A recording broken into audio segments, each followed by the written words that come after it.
satmadım. Vəfaya evi heç kim alıb verməyib. Famil Vəfaya evləri alıb verməyib. Bunu mən sizə deyirəm. Şəbnəm özü üçün Ay qardaş, bir bizə biznes kim qurur, alıb verir həyat ki? yoldaşı var.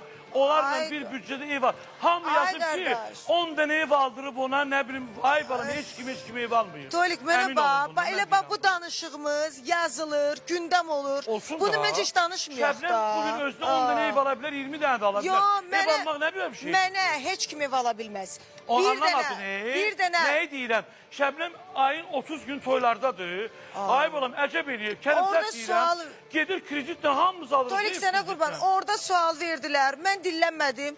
Royal da cavan uşaqdır, yeni çıxıb evrə, bir kəlmə zarafatca ona elə dedi. Bəli, mənim 10 dənə evim zadım yoxdur. Nəyim var, özümə qismət. Allah bir 20 nəyim dənə var? olsun, istəməyən Mənə olsun. bugün, Burada nə var ki? bugün heç bir kişi kimliyindən asılı olmayaraq deyə bilməz ki, mən Şəbnəmə bu evi aldım. Heç kim deyə bilməz onu, heç kim. Çünki mən əziyyətimlə, Düz deyir. öz Yox, mən zülümümlə, bilirəm də. çöllərdə, toylarda, əziyyətlə maşınlarımı da özüm almışam, evlərimi də özüm almışam. Heç bir kişi deyə bilməz bunu.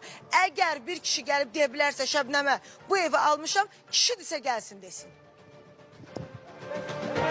Buradan da